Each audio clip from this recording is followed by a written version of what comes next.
It's 2005 and two young construction workers are cashing in their winnings.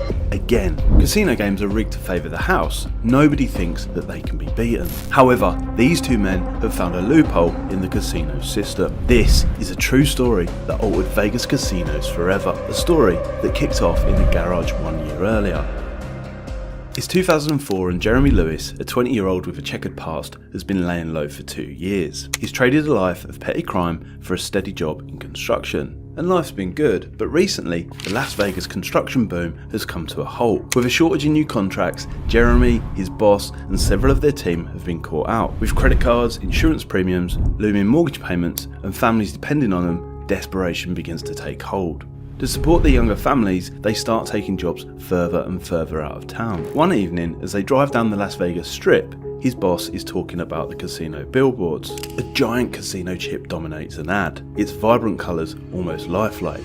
"Have you ever wondered how they make those things?" he asks. Silence. The question hangs in the air, but Jeremy and the others know exactly what he's getting at. They've fantasised about this sort of thing before. The Green Valley Ranch Casino is up ahead, just 10 minutes off the Vegas Strip. They pass it each day, except tomorrow they haven't got any work. Quickly, they throw a plan together. They'll stop off at the casino to pick up a selection of its cheapest chips. The following morning, they'll regroup at Eric's house after his wife has gone to work. In his garage, they'll break down and examine the chips carefully. If the rumour they've heard is correct, they'll already have access to the tools and materials that they need. It's time to solve their problem and get rich quick. Early the next day, Jeremy's boss, Eric, slides open the garage door. With a folding workbench to hand, he's ready to assemble their makeshift workshop. At this stage, it's not the most sophisticated setup because first, they need to find out exactly what the casino chips are made of. Replicating the size and shape of the chips will be easy, but matching the weight, texture and colour is something else. Any replicas they make will need to look just like the real thing. But what they're made of is a well-guarded secret. Almost immediately, they realise that there are two main elements to each chip. A customised inner disc, relevant to the casino's brand and the chip's value, and a larger, tougher exterior that makes up the main body. Presumably, the same chip manufacturers are supplying multiple casinos with different value chips using the same process. He's seen them in the Luxor and Bellagio himself. If they can replicate one chip, they can replicate them all. As the team works, they joke about future riches, cars, watches, and imagining their financial troubles a distant memory. However, the reality of their task quickly sobers them up. So far, they've broken and melted a bunch of Green Valley casino chips, only costing them more money. Over the next few weeks, they experiment with various compounds in an attempt to mimic the feel and weight of an authentic casino chip. They discover that American casino chips are made from a unique compound of plastic, sand and clay composite. Understandably, the casinos had the exact compound kept secret. Whatever they do isn't quite right. Either the weight is wrong, the texture isn't quite right, or the colours are totally different. One of the biggest hurdles is the sound the chip makes when dropped. Compared to a genuine chip, their fakes nearly always make a heavier, deeper thudding sound when they drop. With each attempt failed, frustration grows. The days turn into weeks and months. Tension amongst the group is mounting. Some team members, facing extreme financial pressure, start to lose faith in the project. Petty arguments break out and the once jovial atmosphere in the garage has turned sour. It's not long before only Eric and Jeremy remain. Standing in the now quiet garage, Eric turns to Jeremy. "We've come too far to give this up." Jeremy nods in agreement. They've crossed the line and there's no going back. They're determined to make this work. Desperate for information, the duo collect details about Vegas manufacturers such as Chipco and Gaming Partners International. They spend hours scouring the internet for small details, but the process is a closely guarded secret. Unmoved, they decide to gather more intelligence, collecting more chips and additional denominations from the Green Valley Casino. Back in their makeshift lab, Eric and Jeremy spend hours studying the new casino chips under a bright light with a magnifying glass. They note the subtle differences between the different value chips, the colours, the branding and the intricate designs. And there are plenty of similarities, but replicating these features from scratch seems impossible. Frustrated, Eric sits down with a Sharpie pen, sketching idly on a spare pad of paper. Bingo! In that moment, the penny drops. It's so simple, it feels stupid. Next to the pad on the table in front of him is a white $1 chip and a darkly coloured $100 chip. Both have pale coloured stripes positioned around the outer rim. In his hand, a Sharpie. "We just need to colour them in." If they alter a $1 chip, it solves a huge amount of problems, and effectively, they can turn a $1 investment into a $99 profit. Fast. Now Eric's breakthrough has solved their material issues. They just have to solve the problems with colour matching, modifying the chip's dollar amount, and replicating the security features for high value chips. They learn that casinos routinely mark their chips with invisible inks that only show in infrared or ultraviolet light. After a lot of trial and error, they discover that by dropping the chip into boiling water, they're able to soften the internal disc and separate it from the casino chip's main body. With the body being made of a solid clay plastic composite, it's unaffected. It's a revelation that opens up a world of possibilities because they can now separate a $100 casino chip's internal disc design and scan it into Eric's home computer. From there, they can print the higher value design and create thousands of duplicates in no time at all. Next, they remove the internal disc on a $1 chip with boiling water. Using painter's tape, they paint the blank $1 chip with a $100 chip's pattern. However, they quickly realise that using a brush applies the paint too thickly. It just doesn't look right. The solution? A simple airbrush with a spray finish. The tricky part here is the colour matching. The pair spend days perfecting the perfect mix. Once the chip is painted, they warm them up with a hairdryer, add a blob of adhesive and compress the two elements together using Eric's wife's pasta roller. Finally, they fake the $100 chip's security markings under an ultraviolet lamp. The casino cashiers only check them quickly and they're nothing fancy, so it's pretty straightforward. Now is the moment of truth. Armed with 3 newly transformed $100 chips, they drive into the Green Valley Ranch Casino's parking lot. Eric's terrible at lying, so he waits nervously in the car while Jeremy heads into the casino. The minutes feel like hours as Eric anxiously watches the casino's south entrance. Finally, Jeremy emerges, his face unreadable. As soon as Jeremy's in the car, Eric speeds away, his foot heavy on the accelerator. A few moments later, Jeremy erupts into laughter. He's holding $300 cash in his right hand, and Jeremy wants to celebrate right away. But Eric has other plans. It's a pivotal moment. They've proven their concept, but now they just need to scale up. Back in Eric's garage the next day, they begin to treat this operation like a business. The entire conversion process is transformed into a slick production line. To minimise the risk of getting caught whilst maximising profits, they decide to target 8 different casinos all at the same time. The casinos use extremely similar chips, so why the hell not?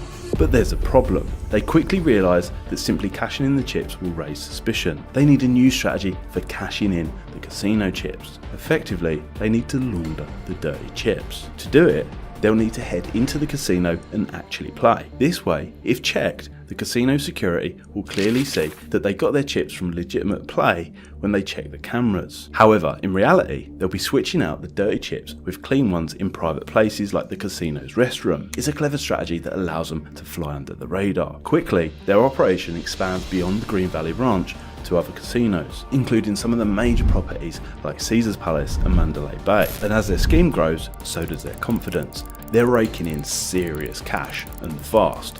But there's a problem. They know that the longer they keep doing this, the higher the risk of getting caught. They need to make as much money as possible in the shortest period of time, and then quit while they're ahead. To do this, Eric, the businessman amongst the two, streamlines the process. It now takes just 5 to 10 minutes to make a single chip from start to finish. They're careful to ensure the best quality, producing about 20 chips per day. And $2,000 a day is good money, but it's nothing to these greedy casinos, so they up the stakes.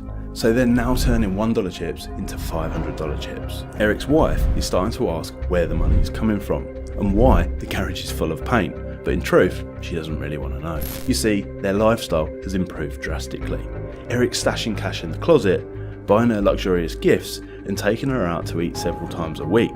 It's almost too good to be true. Meanwhile, Jeremy's restocking the garage with paint and collecting more chips from different casinos. Metallic looking chips are popular in some of the casinos, so they learn to mix glitter pens with the paint. Before long, Eric and Jeremy are adapting coloured chips of all denominations from a whole host of casinos. However, success breeds complacency and conflict. Eric learns that Jeremy has been partying with groups of girls in an $800 a night suite at the Riviera Hotel and Casino. It's the easiest way to draw the wrong attention, and that is exactly what happens. One of the girls Jeremy's been hanging out with starts to blackmail him. Foolishly, he's told her what they're doing, and she demands money, a lot of money, threatening to tell the police about their operation if they don't pay up. Her motivation? to get her boyfriend out of prison early. Eric and Jeremy have found themselves in a serious situation here. They've got to pay her off. It's a wake-up call, but it's not their only problem. Tensions rise further when Jeremy reveals a more personal secret to Eric. He has a history of arrests, involvement with drugs, and an outstanding forgery warrant in California. At this point, Eric realises his partner's a major liability, but it's too late. They're in deep now. At the same time, some of the Vegas casinos are on the hunt. They've noticed the unusually high number of high-value chips being cashed in. Where are they all coming from? Eric and Jeremy feel like they've dodged a bullet with the blackmailer. It was a close call, but unknown to them, their carefully constructed house of cards is about to come tumbling down. The Vegas casinos are seriously unhappy because when they're not the ones rigging the game, they're the victims. It's March of 2005 and Eric's wife is heading out of town for the weekend. Quickly, the pair see it as a perfect opportunity. To make up for their blackmailing costs and avoid the rise in Vegas heat, they set their sights on Atlantic City. This time, they're not playing small either. Eric and Jeremy plan to transform a bag of $1 casino chips into higher value $1,000 chips.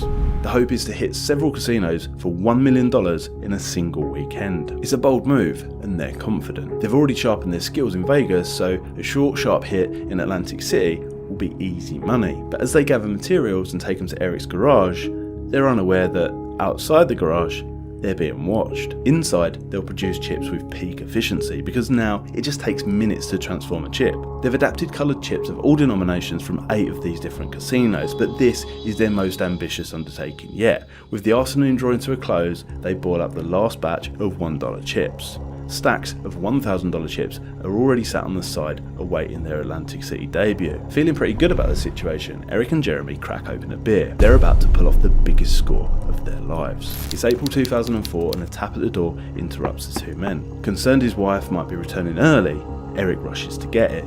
Instead, upon opening the door, several law enforcement officers pile in. The raid is swift and decisive. They swarm the garage, catching Jeremy red-handed. The evidence is overwhelming. Thousands of counterfeit chips, all in various stages of production. As the agents search the premises further, they uncover so much more than they'd even bargained for. $1 chips from the biggest casinos, spray paints, printing plastic, it's all there. The quality of these chips is impeccable. Later, investigators revealed that the vast majority of them were untraceable. Eric and Jeremy are led away in handcuffs, their Atlantic City dreams gone. The gravity of their situation becomes clear when bail is set at a staggering $5 million each, an amount usually reserved for the most serious crimes imaginable. Clearly, the government and the casinos are heavily intertwined, stacked against the average citizen. But how did they get caught? Sitting in a dingy interrogation room, it all becomes clear. The girl Jeremy had been seeing really did love her boyfriend. After taking their bribe, she turned him in anyway, in the hope that he'd get a lighter sentence.